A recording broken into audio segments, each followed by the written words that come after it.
فنکار کی بناتا ہے جو لائف میں دیا، فنکار کی بناتا ہے جو لائف میں دیا، فنکار کی بناتا ہے جو لائف میں دیا، فنکار کی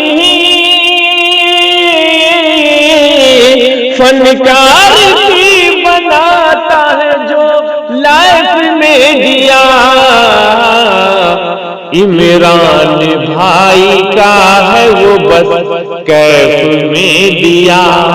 عمران بھائی کا ہے وہ بس جی کیف میں دیا، کیف میں دیا، کیف میں دیا۔ برکاتہ ہم بہت سارے نکات پہ آپ حضرات کے سامنے تقریر بیان فرما رہے تھے، جس میں ایک اہم نقطہ یہ بھی تھا کہ آج موجودہ دور میں تعلیم کی بہت زیادہ کمی ہے اور بہت زیادہ تعلیم کی کمی ہے۔ شاعر کہتا ہے کہ زندگی مانگو نہ کسی سے محبت مانگو، زندگی مانگو نہ کسی سے محبت مانگو، تاج تخت نہ کسی سے حکومت مانگو، جھوٹ دنیا ہے دنیا کی نہ تم شہرت مانگو، اللہ سے صرف علم کی دولت مانگو۔ ارے علم انسان کی اوقات بڑھا دیتا ہے، علم انسان کی اوقات بڑھا دیتا ہے،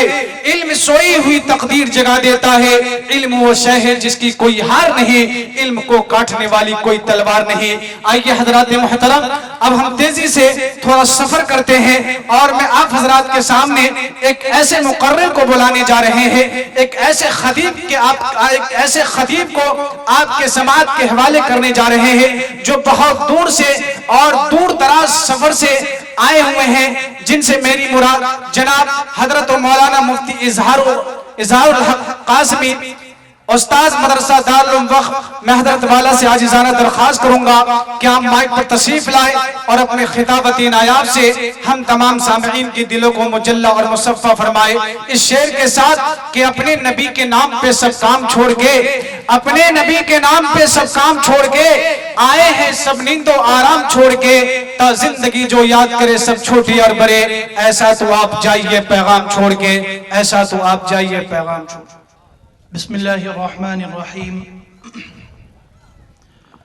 الحمد للہ نحمده ونستعینه ونستغفره ونؤمن به ونتوکل علیہ ونعوذ باللہ من شرور انفسنا ومن سیئات اعمالنا من يهده الله فلا مضل له ومن يضلله فلا هادي له ونشهد أن لا إله إلا الله وحده لا شريك له ونشهد أن سيدنا ومولانا محمدا عبده ورسوله أما بعد عن أبي هريرة رضي الله تعالى عنه عن النبي صلى الله عليه وسلم الإيمان بضع وسبعون شعبة افضلها لا الہ الا اللہ ادناها اماتة الاذى عن الطریق والحیاء شعبة من الایمان او کما قال علیہ الصلاة والسلام۔ معزز حاضرین گرامی، اسٹیج پر جلوہ افروز علماء کرام اور دیگر سامعین کرام، سب سے پہلے میں اس اجلاس کی منتظمہ کمیٹی اور اس کے بعد اس ادارے کے روح رواں قاری ولی اللہ صاحب اور ان کے رفقائے کار کو مبارکباد پیش کرتا ہوں۔ ان کی جہد مسلسل، ان کی لگن، ان کی محنت کو میں ان کا استقبال کرتا ہوں، اور اسی کے ساتھ ساتھ ابھی ناظم اجلاس نے تعارف کرایا کہ بہت دور دراز سے تشریف لائے۔ جیسا کہ آپ حضرات جانتے ہیں میرا نسبی تعلق اسی سرزمین سے ہے، اسی لیے اس سرزمین سے نسبی تعلق ہونے کی بنیاد پر آپ حضرات سے شکایتاً ایک بات میں کہنا چاہتا ہوں، آج اس سرزمین پر اصلاح معاشرہ اور تعلیمی بیداری کانفرنس کا اجلاس ہو رہا ہے، اور جہاں تک میں دیکھ پا رہا ہوں سامعین کے اندر، حاضرین کے اندر اکثر ہمارے مہمانان وہ ہیں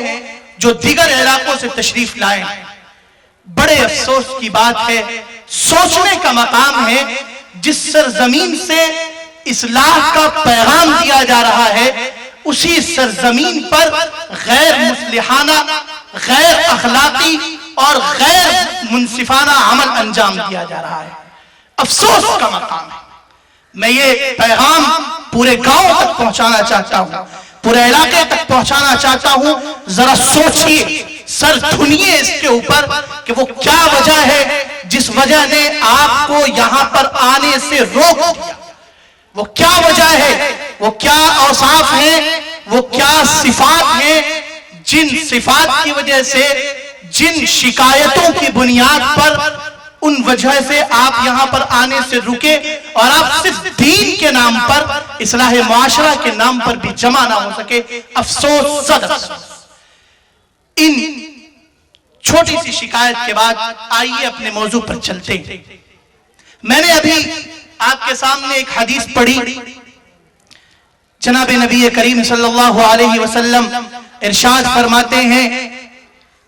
کہ الایمان بضع و سبعون شعبۃ افضلها لا الہ الا اللہ، کہ ایمان کے 70 سے زیادہ شعبے ہیں، ان میں سب سے افضل لا الہ الا اللہ، لا الہ الا اللہ ہے۔ وَأَدْنَاهَا إِمَاتَةُ الْأَذَىٰ عَنِ الطَّرِيقِ، اور ان میں سب سے ادنا راستے سے تکلیف دہ چیز کو ہٹانا۔ وَالْحَيَاءُ شُعْبَةٌ مِّنَ الْإِيمَانِ، اور حیا ایمان کا ایک شعبہ ہے۔ آپ ذرا غور کیجئے، جناب نبی کریم صلی اللہ علیہ وسلم اس حدیث کے اندر ارشاد فرما رہے ہیں کہ ایمان کے 70 سے زیادہ شعبے ہیں۔ گویا اس کا مطلب قطعاً یہ نہیں ہے کہ ایمان کے یا تو 70 ہی شعبے ہیں یا 70 سے زیادہ ہیں۔ دراصل یہ ایک تعبیر ہے جس کو یہاں پر اختیار کیا گیا ہے۔ ایمان کے بہت سے شعبے ہیں، بہت سے درجات ہیں، بہت سے اس کے شعبجات ہیں جن کو اختیار کرنے کا ایمان والوں کو حکم دیا گیا، اور ان کے اندر افضلها قول لا الہ الا اللہ، ان میں سب سے افضل لا الہ الا اللہ، یعنی لا الہ الا اللہ، اللہ کے سوا کوئی معبود نہیں، اس بات کا اعتراف کرنا، اس بات کا اقرار کرنا اور اس بات پر ایمان لانا، اور پھر اس کے بعد اس معبود حقیقی کے سامنے، اس مالک حقیقی کے سامنے سر تسلیم خم کر دینا۔ یہ ہے لا الہ الا اللہ کا مطلب۔ لا الہ الا اللہ کا مطلب یہ نہیں ہے کہ آپ نے صرف نمازیں پڑھ لی، مسجد کے اندر موجود ہیں تو آپ مسلمان ہیں، نمازیں آپ پڑھ رہے ہیں تو مسلمان ہیں، لمبی لمبی نفلیں ہو رہی ہیں تو آپ مسلمان ہیں۔ لیکن وہی شخص جو لمبی نفلیں ادا کر رہا تھا، جو پوری دیانت کے ساتھ نمازیں ادا کر رہا تھا، جب بازار کے اندر جاتا ہے تو حرام طریقے کے اوپر تجارت کرتا ہے، ناجائز طریقے کے اوپر کاروبار کرتا ہے، اس کی اخلاقیات درست نہیں ہے، اس کے معاملات درست نہیں ہیں، اس کی معاشرت درست نہیں ہے، یہ مطلب قطعاً لا الہ الا اللہ کا نہیں۔ اگر آپ یہ سوچتے ہیں کہ ہم نے لا الہ الا اللہ پڑھ لیا اور ہم مسلمان ہو گئے اور بس ہمارے لیے یہ کافی ہے، تو اس کو بھول جائیں۔ اس لیے کہ قرآن کریم نے کہا ادخلوا فی السلم کافہ ولا تتبعوا خطوات الشیطان، بلکہ پوری آیت ہے یا ایھا الذین آمنوا ادخلوا فی السلم کافہ، اے ایمان والو تم مکمل کے مکمل اسلام کے اندر داخل ہو جاؤ اور شیطان کے نقش قدم کی پیروی مت کرو، انہ لکم عدو مبین، بے شک وہ تو تمہارا کھلا ہوا دشمن۔ تو میں عرض کر رہا تھا کہ لا الہ الا اللہ کا مطلب کیا ہے؟ لا الہ الا اللہ کا مطلب میں نے بتایا کہ اس کا مقصد صرف یہی نہیں ہے کہ آپ نے لا الہ الا اللہ کہہ دیا اور آپ اسلام کے تقاضوں سے روگردانی کر گئے، آپ اسلام کے تقاضوں سے پھر گئے، اس کا قطعاً یہ مطلب نہیں۔ دراصل شاید میں نے کسی اور موقع پر بھی بتایا ہوگا کہ ایمان کے اندر ادخلوا فی السلم کافہ کے اندر مختلف تقاضوں پر عمل کرنے کا، مختلف شعبے جات پر آپ کو عمل پیرا ہونے کا مطالبہ کیا جا رہا ہے۔ ان میں سب سے اہم چیز یہ ہے کہ آپ کے اخلاق درست ہوں، آپ کے معاملات درست ہوں، آپ کی معاشرت درست ہو، آپ کا رہن سہن، آپ کا لین دین، یہ تمام کے تمام اسلامی تقاضوں کے مطابق ہو، ان تقاضوں کے مطابق ہو جن کا تقاضا اللہ نے کیا ہے اور جن کا تقاضا رسول اکرم صلی اللہ علیہ وسلم نے کیا ہے۔ اور پھر آپ کے ذہن کے اندر ہمیشہ یہ رہنا چاہیے کہ والآخرۃ خیر وابقا، کہ آخرت کی زندگی ہی باقی رہنے والی ہے، اسی کے اندر ہمیں حساب پیش کرنا ہے۔ اگر آپ اپنی زندگی کو اسلامی تقاضوں کے مطابق نہیں کر پاتے، اگر آپ لا الہ الا اللہ کے تقاضوں کو پورا نہیں کر پا رہے ہیں، اگر آپ ادخلوا فی السلم کافہ کے تقاضوں کو پورا نہیں کر پا رہے ہیں، اگر آپ اسلام کے تقاضوں کو پورا نہیں کر پا رہے ہیں، تو یاد رکھیے کہ ابتدائے کائنات کے اندر آپ کے سامنے دو کردار پیش کیے گئے تھے۔ وہ دونوں کردار قرآن کریم نے واضح الفاظ میں، واضح انداز میں آپ کے سامنے بیان کر دیے۔ دونوں راستے آپ کے سامنے ہیں،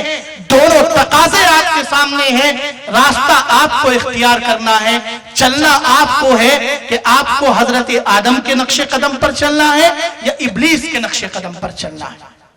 آپ نے بارہا وہ واقعہ سنا ہوگا، بہت مرتبہ سنا ہوگا کہ جب اللہ تبارک و تعالی نے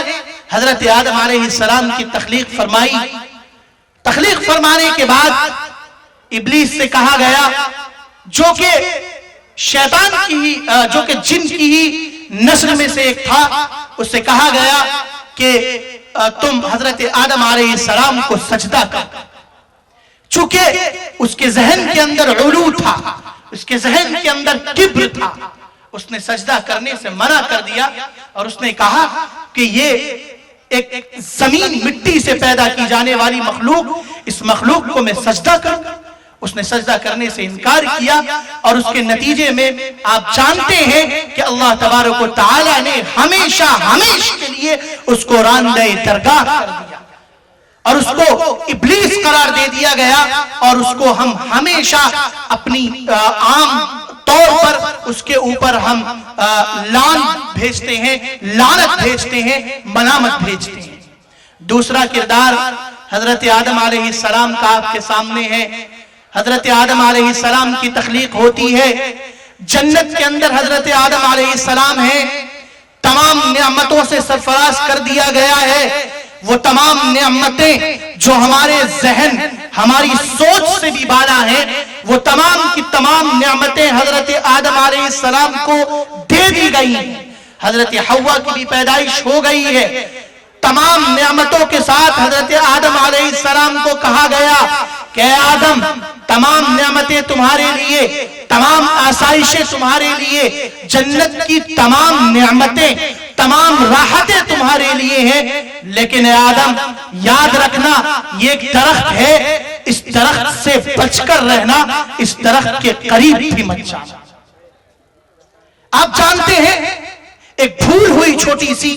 وہ وجہ جو بھی رہی اس تفصیل کے اندر نہیں جانا چاہتا میں، ایک بھول ہوئی حضرت آدم علیہ السلام سے اور اس درخت سے حضرت آدم علیہ السلام نے کھا لیا، جس کے نتیجے میں حضرت آدم علیہ السلام کو اس جنت سے باہر بھیج دیا گیا اور آپ اس زمین کے اوپر تشریف لے آئے۔ لیکن اس جنت سے نکلنے کا افسوس، اتنا افسوس کہ قرآن کریم نے حضرت آدم علیہ السلام کی اس دعا کو قیامت تک کے لیے محفوظ کر لیا، ربنا ظلمنا انفسنا وان لم تغفر لنا وترحمنا لنكونن من الخاسرین، کہ اے پروردگار ہم نے اپنے نفس پر ظلم کیا ہے، ہمیں معاف فرمائیے۔ یہ وہ دعائیں ہیں جو حضرت آدم علیہ السلام بارگاہ رب العزت کے اندر رو رہے ہیں، گڑ گڑا رہے ہیں کہ اے پروردگار میرے سے یہ گناہ ہو گیا، میرے سے یہ لغزش ہو گئی، میرے سے یہ خطا ہو گئی، اے پروردگار مجھے معاف فرمائیے۔ تو یہ دو کردار ہیں، ایک آدم علیہ السلام کا کردار ہے، دوسرا شیطان اور ابلیس کا کردار ہے۔ آپ سوچئے، آپ ذرا غور کیجئے کہ آپ کو کون سے کردار کو اختیار کرنا۔ حضرت آدم علیہ السلام جو کردار لے کر کے آئے، جو پیغام لے کر کے آئے، اسی پیغام کو انبیاء کرام نے آگے بڑھایا۔ تمام انبیاء کرام اللہ کی وحدانیت، رسول کی رسالت اور اللہ کی وحدانیت بلکہ بنیادی مقصد رہا کرتا تھا، یہ تمام نبیوں کا متفقہ پیغام ہے۔ حتیٰ کہ آپ قرآن کریم کے واقعات کو ذرا غور سے دیکھیے، ان واقعات کے اوپر غور کیجئے۔ حضرت شعیب علیہ السلام کا واقعہ 9 پارے کے اندر جو بیان کیا گیا، قال الملأ الذين استكبروا من قومه لنخرجنك يا شعيب والذين آمنوا معك من قريتنا او لتعودن في ملتنا۔ تمام انبیاء کو تکلیفوں سے، آزمائشوں سے دوچار ہونا پڑا جبکہ وہ پیغام خداوندی لے کر کے آئے۔ تمام انبیاء کے ساتھ یہ مرحلے پیش آئے، تا آکے حضور صلی اللہ علیہ وسلم تک آپ آ جائیں تو حضور صلی اللہ علیہ وسلم کو بھی مختلف قسم کی آزمائشوں سے دوچار ہونا پڑا۔ میں نے دراصل حضرت شعیب علیہ السلام کے واقعے سے متعلق آیت اس لیے پڑھی کہ موجودہ زمانے کے اندر اس کے تقاضے اور زیادہ بڑھ جاتے ہیں۔ حضرت شعیب علیہ السلام سے کہا جا رہا ہے، قال الملأ الذين استكبروا من قومه لنخرجنك يا شعيب والذين آمنوا معك من قريتنا۔ اے شعیب یا تو ہم انقریب تمہیں اپنے علاقے سے نکال دیں گے، یا تو تم ہمارے دین کی طرف لوٹ آؤ، یا پھر راندہ درگاہ ہونے کے لیے تیار ہو، ہمارے علاقے سے نکلنے کے لیے تیار ہو جاؤ۔ یہ تو حضرت شعیب علیہ السلام کا کردار ہے۔ یہ وہی پیغام ہے جو حضرت آدم علیہ السلام لے کر کے آئے تھے، اسی پیغام کو یہ پڑھا رہے ہیں۔ یہ وہی پیغام ہے جو دیگر انبیاء کرام لے کر کے آئے تھے اور اسی پیغام کو یہ آگے بڑھا رہے ہیں، لیکن ان کے ساتھ بھی یہ دشواری پیش آ رہی ہے۔ اور پھر آ جائیے آپ نبی کریم صلی اللہ علیہ وسلم کی زندگی پر غور کیجئے۔ آپ صلی اللہ علیہ وسلم کی مکی زندگی ہے، آپ صلی اللہ علیہ وسلم کی مدنی زندگی ہے، آپ صلی اللہ علیہ وسلم ایک زمانے کے اندر اقلیت کے اندر ہے۔ ایک زمانہ وہ ہے کہ حضور صلی اللہ علیہ وسلم اور آپ کی پوری جماعت اکثریت کے اندر ہے۔ ذرا دیکھیے حضور صلی اللہ علیہ وسلم کی اقلیت والی زندگی کو۔ اس وقت جب حضور صلی اللہ علیہ وسلم کو نبوت سے سرفراز نہیں کیا گیا، اس وقت بھی مکے کا ایک کافر،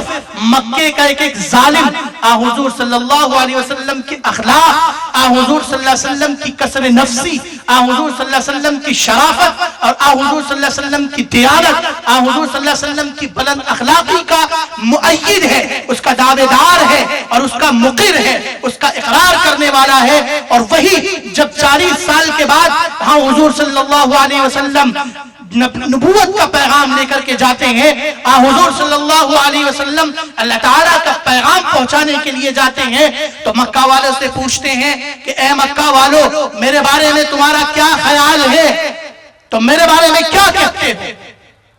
تمام کے تمام ایک زبان ہو کر کے کہتے ہیں کہ آپ کریم ابن کریم ہیں، آپ کریم ہیں، آپ شریف ہیں، آپ کریم باپ کے بیٹے ہیں، آپ کریم نسل کی اولاد ہیں، آپ شریف ہیں، آپ بااخلاق ہیں، آپ کے اندر تمام اخلاق اور بلکہ اخلاق حسنہ کے وہ تمام جوہر جو انسانیت کو مقصود ہے، وہ تمام کے تمام آپ کے اندر موجود ہیں۔ حضور صلی اللہ علیہ وسلم اس کے بعد اپنا پیغام پہنچاتے ہیں، تو ذرا دیکھیے حضور صلی اللہ علیہ وسلم کا پیغام ملنے کے بعد وہی لوگ جو ابھی تک حضور صلی اللہ علیہ وسلم کے پیغام کو، بلکہ حضور صلی اللہ علیہ وسلم کے اخلاق کو، آپ کے اوصاف کو، آپ کے کمالات کو، آپ کے تمام امتیازات کو ماننے والے تھے، اس کے معترف تھے، وہ تمام کے تمام دشمن ہو جاتے ہیں، اور صرف آپ کے ہی نہیں بلکہ آپ کے تمام اصحاب کے دشمن ہو جاتے ہیں۔ اس زمانے کے اندر حضور صلی اللہ علیہ وسلم نے کس طرح کی تکلیفیں برداشت کی، ابھی آپ نے وہ تمام چیزیں سنی، ان تفصیلات کے اندر جانے کا موقع نہیں ہے، ان تفصیلات اس لیے کہ دیگر علماء کرام بھی یہاں پر تشریف فرما ہے، انہیں بھی آپ کو سننا ہے۔ میں مختصراً ہی اپنی بات مکمل کرنے کی کوشش کروں گا، اس تفصیل کے اندر جانے کا موقع نہیں ہے۔ آپ نے حضور صلی اللہ علیہ وسلم کا ایک دوسرا رخ دیکھا مدنی زندگی کا۔ اس زمانے کے اندر جبکہ آپ کے پاس فتوحات ہیں، آپ کے پاس اقتدار ہے، آپ اس زمانے کے اندر جبکہ مکہ کو فتح کرتے ہوئے خانہ کعبہ پہ پہنچتے ہیں، اور آپ صلی اللہ علیہ وسلم وہاں پر ارشاد فرماتے ہیں کہ اے مکہ والو، تمہارا کیا خیال ہے، تم کیا کرو، تمہارا کیا خیال ہے میرے سلسلے میں کہ میں آج تمہارے ساتھ کیا برتاؤ کروں گا۔ آج وہ تمام کے تمام کفار، وہ تمام کے تمام ظالم، وہ تمام کے تمام باغی، وہ تمام کے تمام قاتل، وہ تمام کے تمام ظالم، اور وہ تمام کے تمام مجرم کیفر کردار کے اندر کھڑے ہوئے ہیں، تمام دست بستہ حضور صلی اللہ علیہ وسلم کے سامنے کھڑے ہیں کہ دیکھتے ہیں آج ہمارے ساتھ کیا معاملہ ہوتا ہے۔ وہ تمام کے تمام آج پھر ایک زبان ہو کر کے وہی تمام لوگ یہی بات کہتے ہیں کہ آپ کریم ابن کریم ہیں، اور ہم تو آپ سے خیر کی ہی توقع رکھتے ہیں۔ حضور صلی اللہ علیہ وسلم فرماتے ہیں اذهبوا وانتم الطلقاء لا تثریب علیکم اليوم، جاؤ آج کے دن تم سب کے سب آزاد ہو، اذهبوا وانتم الطلقاء لا تثریب علیکم اليوم، آج کے دن تم سے کوئی بات پرس نہیں ہوگی، کوئی گرفت نہیں ہوگی، آج کے دن تم سب کے سب آزاد ہو۔ اور پھر حضور صلی اللہ علیہ وسلم نے تفصیل بتاتے ہوئے تفصیل کے ساتھ ان کو اطمینان دلایا۔ وہ واقعہ بھی آپ نے سنا ہوگا۔ کہنے کا مقصد یہ ہے دونوں کردار یعنی دونوں واقعات حضور صلی اللہ علیہ وسلم کی ایک مکی زندگی، ایک مدنی زندگی، دونوں میں نے آپ کے سامنے پیش کیا۔ کیا مقصد، آپ اس سے کیا سمجھیں؟ دو کردار یہاں پر آپ کے سامنے پیش کیے گئے، اسی طریقے سے دو کردار آپ کے سامنے پیش کیے گئے، ایک تو ابلیس کا کردار ہے اور ایک دوسرا کردار آدم علیہ السلام کا ہے۔ آدمیت جس کے اندر جتنی زیادہ ہوگی، جتنی زیادہ اس کے اندر شرافت ہوگی، اسی کے اندر آدم والے اوصاف ہوں گے، اسی کے اندر اخلاق ہوں گے، اسی کے اندر ایمانی تقاضوں پر عمل پیرا ہونے کا شعور ہوگا، اور وہی شخص جس کے اندر آدمیت ہوگی وہی شخص اسلامی تقاضوں پر عمل پیرا ہوگا۔ اس بات کو اپنی گرہ سے باندھ لیجیے۔ وہ لوگ جس کے اندر شیطنت ہوگی، جس کے اندر سرکشی ہوگی، جس کے اندر طغیانی ہوگی، جس کے اندر بغاوت ہوگی، اس کے اندر دجل ہوگا، اور یہی وہ لوگ ہیں جو دجل کو لے کر کے آنے والے ہیں، جو دجالی فتوحات لے کر کے آنے والے ہیں، جو دجالی پیغامات لے کر کے آنے والے ہیں، اور دجالی پیغامات لانے والے یہ شیاطین کی نسل سے ہیں، جو لوگ اس طریقے کے اوپر چلنے والے ہیں۔ آپ نے بارہا سنا ہوگا کہ قیامت کے دن دجال کا ظہور ہوگا، لیکن یاد رکھیے قیامت جتنی قریب ہوتی جائے گی، جتنی قریب ہوتی جائے گی، اتنے ہی دجال کے مظاہر اور دجل کے مظاہر بھی ظاہر ہوتے چلے جائیں گے۔ اس کے طریقہ کار کچھ بھی ہو، دجال ظاہر ہوگا قیامت کے قریب، اور پھر اس کے بعد قیامت قائم ہوگی، لیکن یاد رکھیے کہ دجل اس کا آغاز ابلیس سے ہی ہو چکا ہے۔ جو اب آپ کو غور کرنا ہے کہ آپ شیطان کی شیطنت سے، آپ دجل کی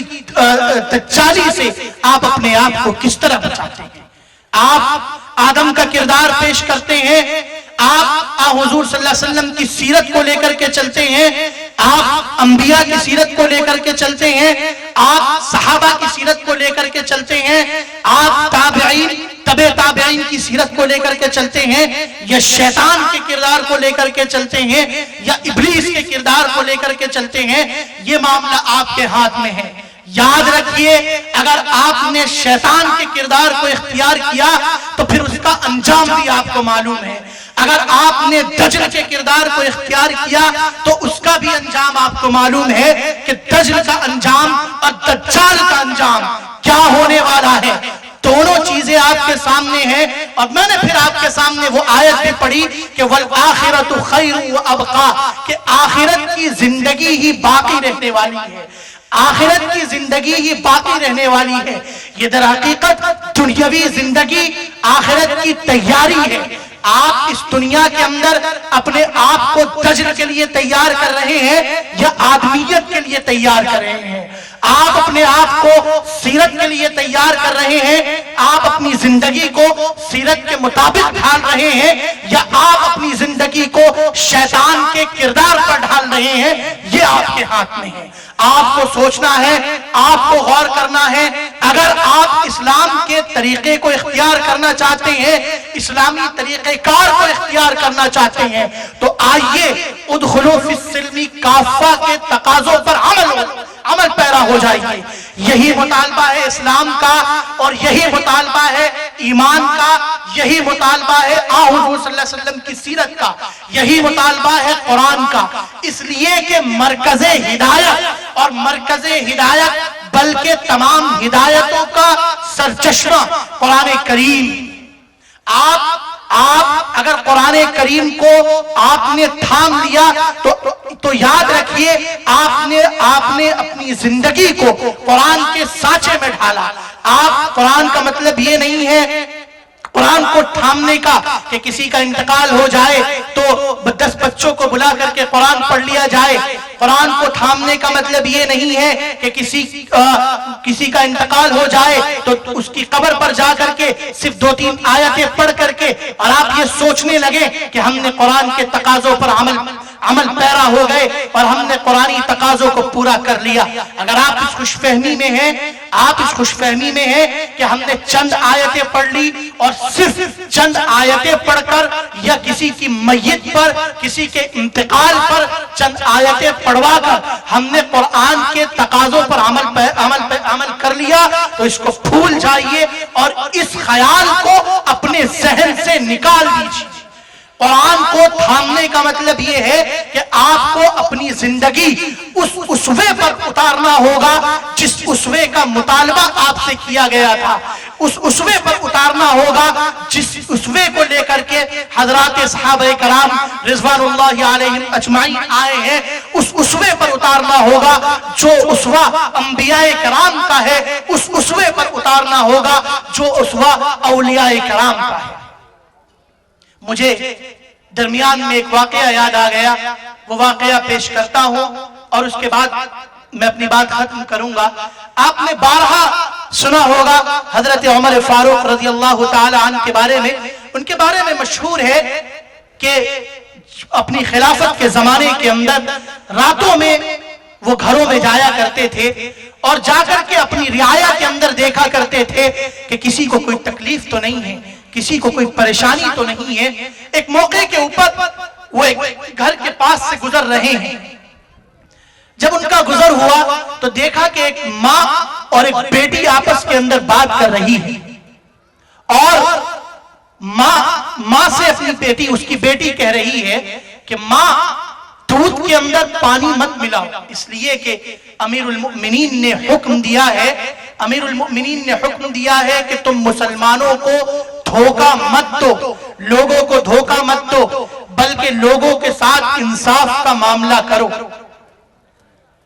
ماں کہتی ہے کہ ارے بیٹی، کیا امیر المؤمنین اتنی رات کو کہیں کسی کے گھر دیکھنے کے لیے آ رہے ہیں؟ کیا وہ یہ دیکھنے کے لیے کہ آ رہے ہیں کہ کس نے دودھ کے ساتھ پانی ملایا اور کس نے مسلمانوں کے ساتھ دھوکہ کیا؟ مجھے اپنا کام کرنے دے، مجھے دودھ کے اندر پانی ملانے دے، کوئی دیکھنے والا نہیں ہے۔ وہ بیٹی فوراً کہتی ہے کہ امی جان آپ اس امیر المؤمنین سے تو آپ اپنے آپ کو بچا لیں گے، آپ اس امیر المؤمنین سے تو آپ یہ کہہ سکتے ہیں کہ چلو ہم نے دھوکہ بازی نہیں کی، لیکن اس امیر کا جو امیر ہے، بلکہ جو سب کا امیر ہے، جو پوری دنیا کا امیر ہے، آپ اس سے کیسے بچا سکتے ہیں؟ آپ اس سے کیسے بچ سکتے ہیں؟ آپ اس کے سامنے کیسے جھوٹ بول سکتے ہیں؟ حضرت عمر فاروق رضی اللہ تعالی عنہ پوری بات سن رہے ہیں، اور سننے کے بعد صبح کو اس ماں بیٹی کو بلایا گیا دربار کے اندر، اور اس عورت کی بات، اس بچی کی بات اتنی پسند آئی کہ اس کو اپنا بہو بنایا، اور ان کی نسل کے اندر حضرت عمر ابن عبدالعزیز کی پیدائش ہوتی ہے، جو صحابہ کرام کے بعد سب سے انصاف پرور خلیفہ میں سے۔ آپ واقعہ سن لیا آپ نے، اس واقعے کے اندر آپ نے غور کیا کہ اس کے اندر اصلاح کا پہلو کون سا ہے؟ اس کے اندر ایک وہ عورت، ایک وہ بچی جس کو رات کے سناٹے کے اندر،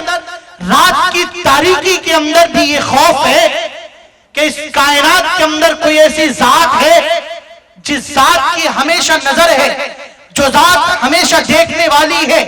جو ذات ہمیشہ نظر رکھنے والی ہے، اس ذات سے ہم کبھی بچنے والے نہیں ہیں۔ اس لیے کہ ہمارے لیے اگر کوئی زندگی ہے جو باقی رہنے والی ہے، وہ آخرت کی زندگی ہے، تو ہمیں اس آخرت کے لیے تیار کرنا ہے۔ جب اس بیٹی کے اندر یہ خیال پیدا ہوا تو اس بیٹی کے خیال نے دیکھیے کہ کتنا امنگ پیدا کیا،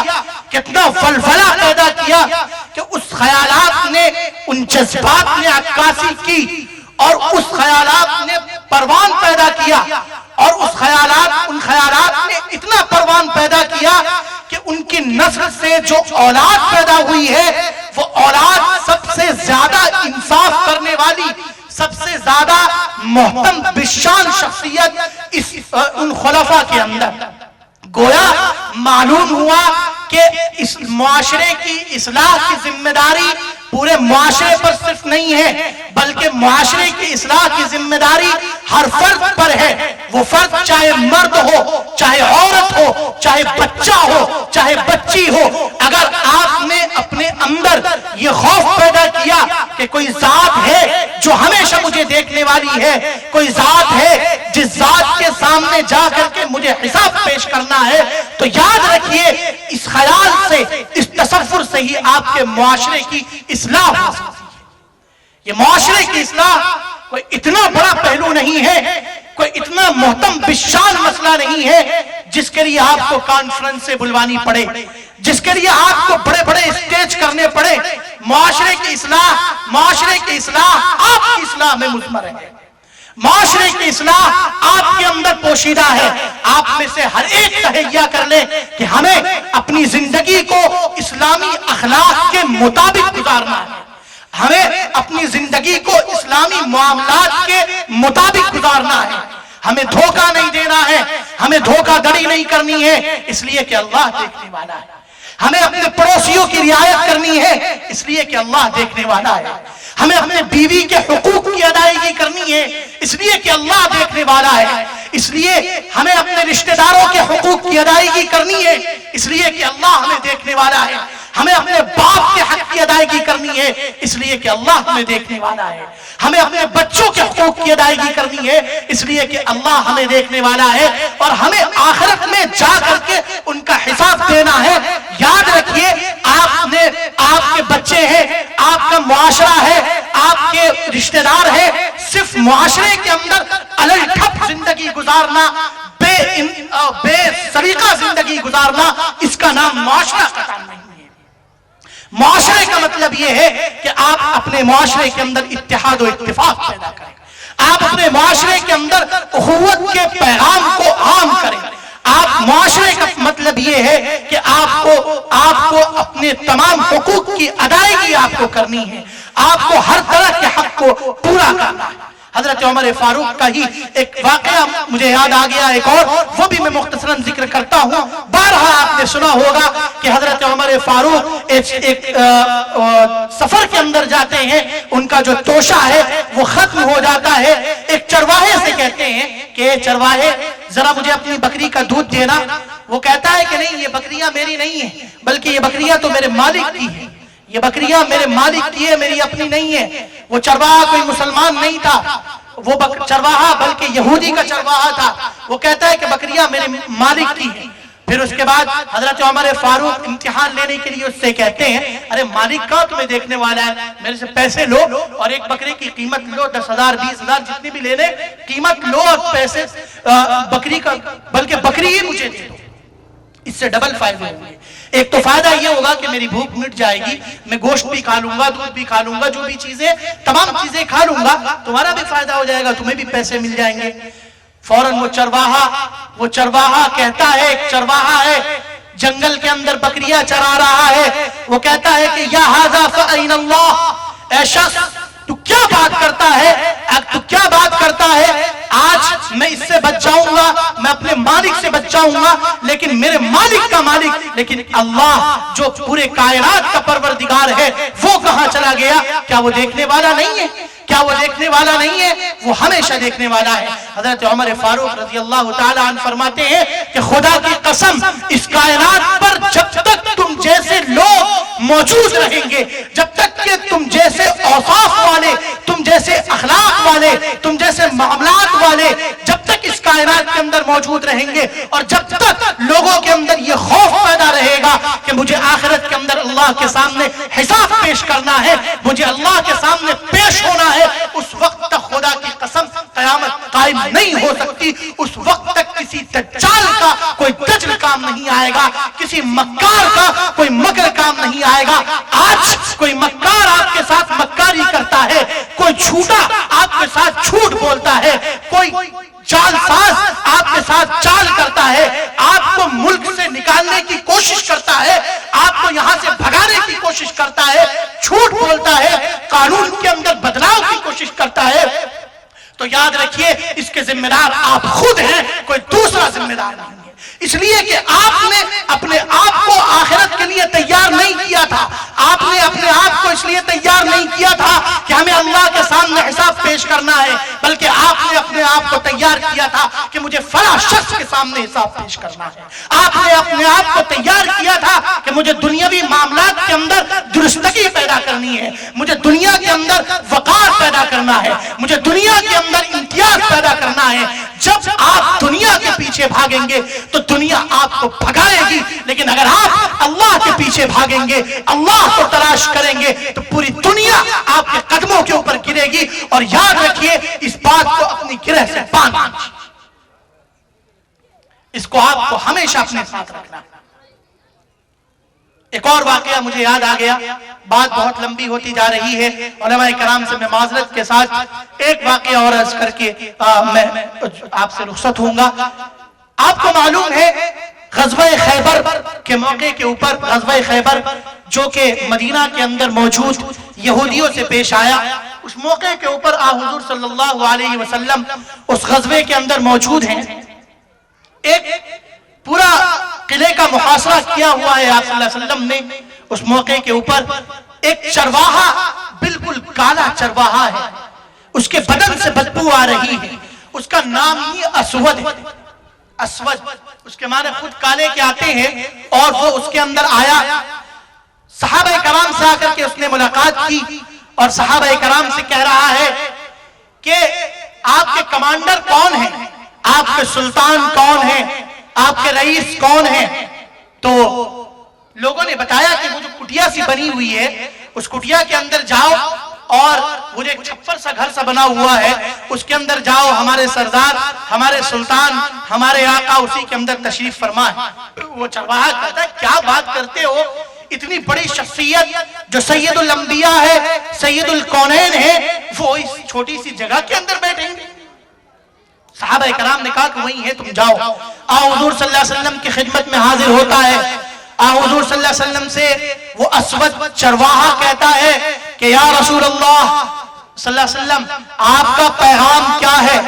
آپ کا پیغام کیا ہے، مجھے اپنا پیغام بتائیے۔ آپ ذرا غور کیجئے کہ ایک چرواہا ہے بکریاں چرانے والا ہے، اس کے بدن سے بدبو آ رہی ہے، اس کا چہرہ بھی بالکل کالا ہے، بالکل سیاہ ہے۔ حضور صلی اللہ علیہ وسلم ارشاد فرماتے ہیں کہ میرا پیغام یہ ہے کہ اللہ کے سوا کوئی معبود نہیں، اور کائنات کے اندر وہ تنے تنہا ہے، کائنات کو بنانے والا وہ ہے، اور میں یہ تمہیں پیغام دیتا ہوں کہ تم اللہ کی وحدانیت کا اقرار کر لو اور میری رسالت کا اقرار کر لو، تم مسلمان ہو جاؤ گے۔ فوراً وہ ایک چرواہا ہے، ایک عام چرواہا ہے، ظاہر سی بات ہے، وہ فوراً کہتا ہے اچھا ٹھیک ہے، اگر میں نے آپ کی بات مان لی تو مجھے کیا فائدہ ہوگا؟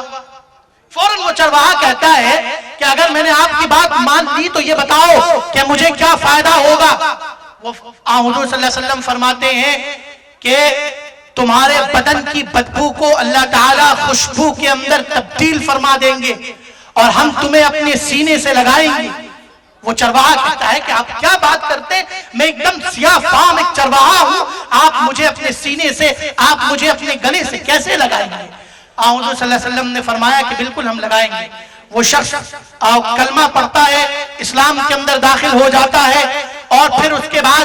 اسلام کا اقرار کر لیتا ہے۔ حضور صلی اللہ علیہ وسلم اس کو اپنے سینے سے لگاتے ہیں، اپنے گلے سے لگاتے ہیں، اور پھر اس کے بعد وہ کہتا ہے کہ یا رسول اللہ صلی اللہ علیہ وسلم آپ ارشاد فرمائیے میرے لیے کیا حکم ہے؟ حضور صلی اللہ علیہ وسلم فرماتے ہیں کہ دیکھو تم ایسے وقت میں تم نے اسلام قبول کیا ہے جب نہ تو کوئی نماز کا وقت ہے نہ تو روزے کا وقت ہے، یعنی اس وقت کوئی نماز کا وقت نہیں تھا، اس لیے حضور صلی اللہ علیہ وسلم نے فرمایا ابھی کوئی نماز کا وقت نہیں ہے، اس وقت صرف ایک ہی مقصد ہے اور ایک ہی عبادت ہے جو تلوار کے سائے کے اندر ادا کی جا رہی ہے۔ اگر تم چاہتے ہو تو جاؤ اور اس کے اندر شریک ہو جاؤ، لیکن یاد رکھنا یہ تم اسلام کے اندر داخل ہو رہے ہو، اسلام کے اندر بلکہ داخل ہو چکے ہو، تم یہودی کی بکری چراتے تھے، یہودیوں کی بکریاں امانت پر لے کر کے آئے ہو، جاؤ پہلے ان کو اپنی بکریاں واپس کر کے آؤ۔ ذرا غور کیجئے، جن لوگوں سے جنگ ہو رہی ہے ان کا ایک آدمی اسلام قبول کرتا ہے، اور جو بکریاں اس کے پاس ہے وہ بکریاں بھی اس دشمن کی ہے جن کے ساتھ جنگ ہو رہی ہے۔ لیکن دیکھیے حضور صلی اللہ علیہ وسلم کو یہ ہے اسلامی تعلیمات، یہ ہے اسلامی پیغام کہ حضور صلی اللہ علیہ وسلم فرماتے ہیں کہ تم وعدے پر لے کر کے آئے ہو، یہ بکریاں تمہارے پاس تمہاری اپنی ذاتی نہیں ہے، لہذا جاؤ پہلے یہ بکریاں جن لوگوں کی ہیں ان کو واپس کر کے آؤ۔ وہ شخص جاتا ہے، بکریاں واپس کرتا ہے، بکریاں واپس کر کے آ کر کے جنگ کے اندر شریک ہو جاتا ہے، جنگ ختم ہوتی ہے۔ جنگ کے بعد ایک جگہ دیکھتے ہیں حضور صلی اللہ علیہ وسلم چند صحابہ کرام رضوان اللہ علیہم اجمعین جمع ہیں۔ حضور صلی اللہ علیہ وسلم فرماتے ہیں کہ کیا بات ہے؟ صحابہ کرام عرض کرتے ہیں کہ یا رسول اللہ ایک شخص کی لاش یہاں پڑی ہوئی ہے، بالکل سیاہ آدمی ہے، لیکن اس کے بدن سے بے انتہا خوشبو آ رہی ہے، یا رسول اللہ بالکل نیا آدمی ہے، اس کو ہم میں سے کوئی شخص نہیں پہچانتا، نہیں جانتا ہم میں سے کہ یا رسول اللہ یہ کون ہے؟ حضور صلی اللہ علیہ وسلم تشریف لاتے ہیں، حضور صلی اللہ علیہ وسلم فرماتے ہیں کہ میں پہچانتا ہوں اس کو کون ہے، یہ شخص وہ ہے جس کو اللہ تبارک و تعالی نے اپنی جنت کے لیے قبول فرما لیا ہے، یہ شخص وہ ہے جس نے کلمہ طیبہ لا الہ الا اللہ کا حق اس دنیا کے اندر ادا کر دیا ہے۔ جس شخص نے اس کلمے کو ادا کر لیا اور اس کے حق کو بھی ادا کر لیا ہے، اس کے بدلے میں اللہ تعالیٰ نے اس کو اس دنیا کے اندر ہی جنت کا پیغام سنا دیا ہے۔ یہ خوشبو اس کے بدن کی نہیں ہے بلکہ یہ خوشبو اس کی جنت کی ہے جو اس کے جسم کے اندر اللہ تعالیٰ نے پیدا فرما دی ہے۔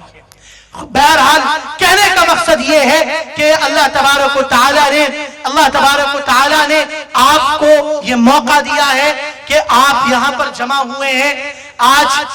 بہت سی تقریریں ہوئی، بہت سی باتیں ہوئی، میں نے بھی اپنی بات بہت دراز کر دی، مجھے اتنی بات دراز نہیں کرنی چاہیے تھی، بہرحال اس کے اندر بہت سی باتیں آئی۔ کہنے کا خلاصہ مقصد یہ ہے کہ آپ اپنے آپ کو اسلامی سانچے کے اندر ڈھال لیجئے، آپ اپنے معاملات کو، آپ اپنی معاشرت کو، آپ اپنے اخلاق کو اسلامی تقاضوں کے مطابق ڈھال لیجئے۔ آپ کلمہ طیبہ لا الہ الا اللہ کے تقاضوں پر عمل پیرا ہو جائیے۔ میں نے شروع کے اندر کہا تھا کہ اختیار آپ کے ہاتھ میں ہے۔ آدم علیہ السلام کے کردار کو آپ کو ادا کرنا ہے تو آپ کے اندر آدمیت زندہ ہے، آپ ابھی بھی آدمی ہیں، لیکن اگر آپ کو شیطان کے کردار کو ادا کرنا ہے تو یاد رکھیے آپ کے اندر دجال آ چکا ہے، آپ کے اندر دجل آ چکا ہے، آپ کے اندر مکر آ چکا ہے، آپ کے اندر فریب آ چکا ہے، اور پھر اس سے بچانے والا،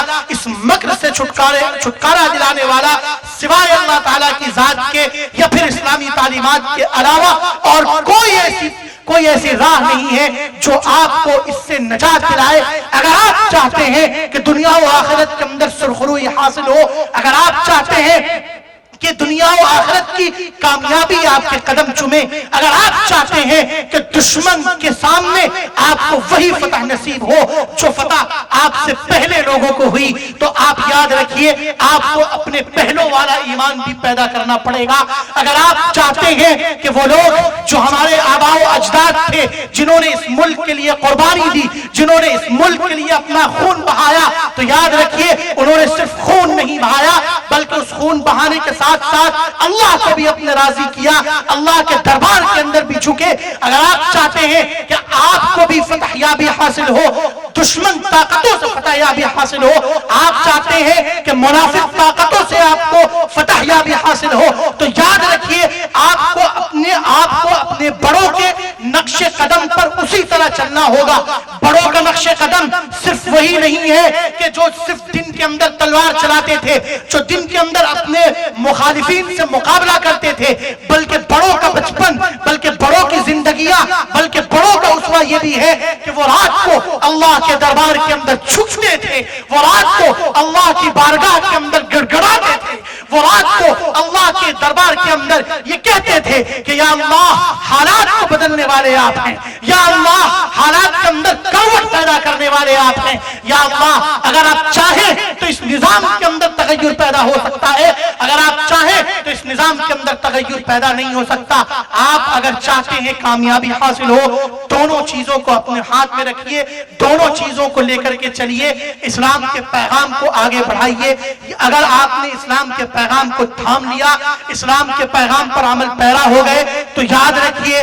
آج کا یہ اجلاس بھی کامیاب ہے، آج کا یہ پیغام بھی کامیاب ہے، اور اس طرح کی وہ تمام کانفرنسیں جو اس عنوان سے ہونے والی ہے وہ تمام کامیاب ہے، اور پھر آخرت کے اندر کی سرخروئی بھی آپ کے نام ہے۔ وآخر دعوانا الحمدللہ رب العالمین۔